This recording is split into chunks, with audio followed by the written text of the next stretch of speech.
কিছু জিনিস অনুভব করতে পারিস?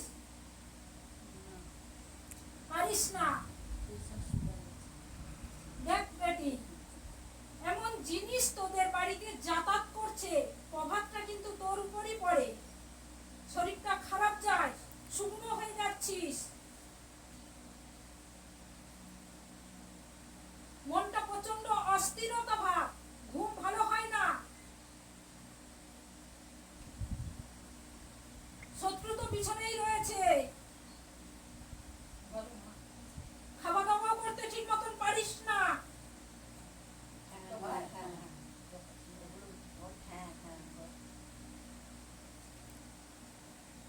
এমন জিনিস যাতায়াত করে, তার প্রভাবে কিন্তু শরীরটা খুবই দুর্বলতা ভাব থাকে, প্রেসার সুগার তো আছে, এবং চিন্তাও করিস, টেনশনেও থাকিস, মৃত ব্যক্তির স্বপ্ন দেখিস।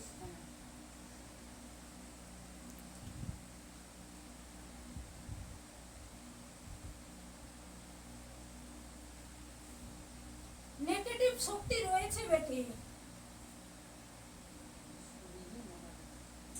বাড়িতে রয়েছে, যাতায়াত করে, এবং এমন এমন জিনিস রয়েছে তার প্রভাবে পুরো শরীরটা ছেড়ে দেয়, মাঝে মধ্যে মাথাও ঘোরে।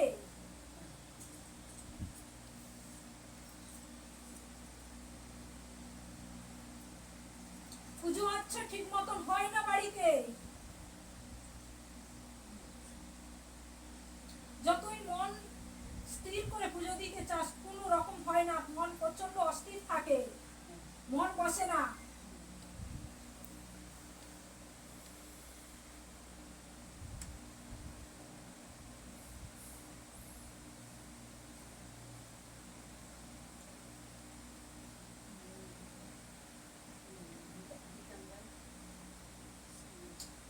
কোনো সাধক এসে বাড়িতে পুজো আচ্ছা এবং কিছু কাজ করা হয়েছিল, মনে কর বেটি, অনেক দিন আগে কাজ হয়েছিল,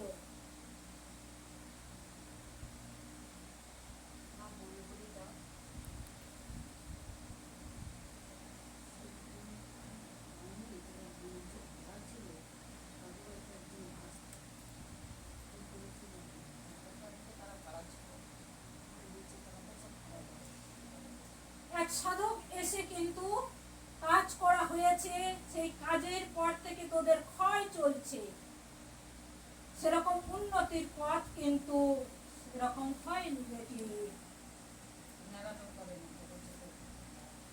হয়েছে তো বেটি, বাস্তুতে কাজ,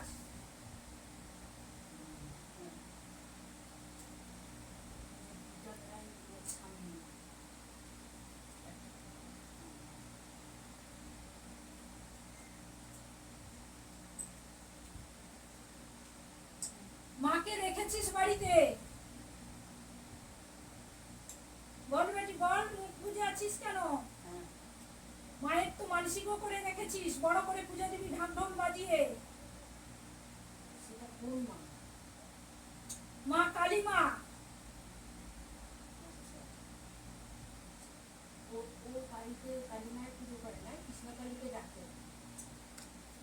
কালী মায়ের পুজো করে, এবং উনি মানসিক করে রেখেছে যে সপরিবারে সুস্থ থাকলে, ভালো থাকলে বড় করে পুজো দেবো ঢাক ঢোল বাজিয়ে।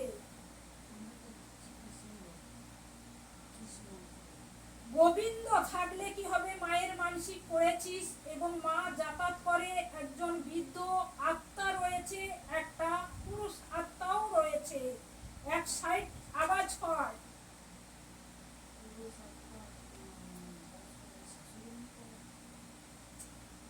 বৃদ্ধ রয়েছে, বিধবা,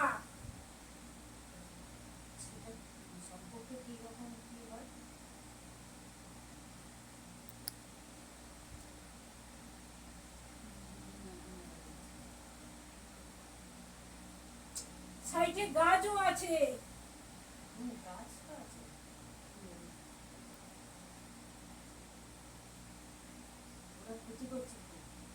খুবই নেগেটিভ শক্তি রয়েছে বাড়ির মধ্যে বেটা।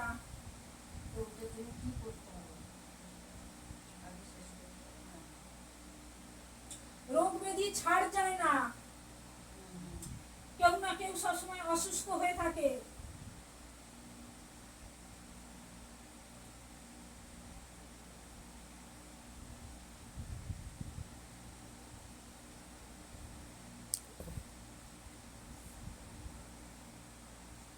এখন খুব দিন খারাপ যাচ্ছে।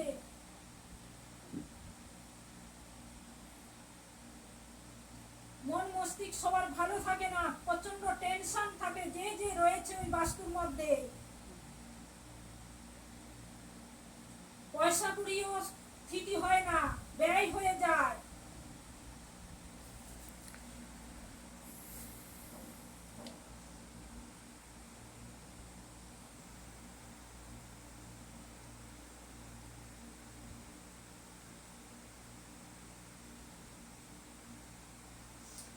একজন অ্যাক্সিডেন্ট হয়েছিল ওই বাস্তুর কাছাকাছি।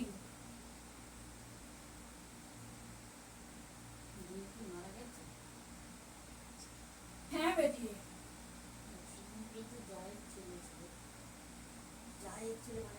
ভাসুরের ছেলে নদিয়াতে চুনি পুকুর আছে, ও ডিভোর্স হয়ে গেছে, ও ছেলে নিয়ে চলে গেছে, ওই বেশি রয়েছে, যাতায়াত করছে। কোন ক্ষতি চায়? 18 বছর বয়স, বিশাল বড় সড়ো, লম্বা চওড়া। হ্যাঁ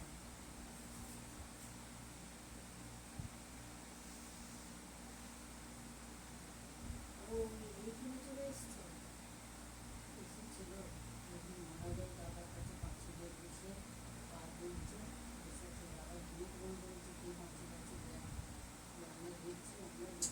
ওই ব্যক্তি ভীষণ ভাবে ক্ষতি করছে, পিছনে রয়েছে, ওর আত্মা শান্তি পায়নি।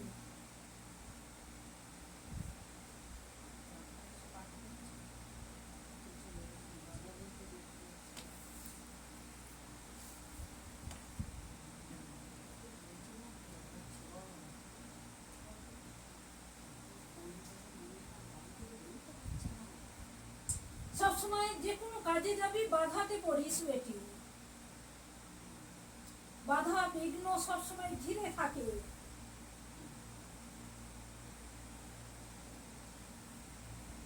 সব ঠিক হয়ে যাবে, মায়ের স্মরণ কর, বাবার স্মরণ কর, অবশ্যই যে রয়েছে মা বাবার আশীর্বাদে সবকিছু ঠিক হয়ে যাবে। যে নেগেটিভ শক্তি আছে সে পুরো সবসময় বাস্তুটা ঘিরে রেখেছে, রোগ ব্যাধি সৃষ্টি করছে। বিকল্প যোগাযোগ ওর সঙ্গে আরো 2-3 ব্যক্তি রয়েছে, আসা যাওয়া করছে, কখনো পড়ে যাওয়ার যোগ তৈরি করছে, কখনো বড় বড় রোগের সৃষ্টি হচ্ছে, রোগ যে হয়ে মারা গেছে সে রোগের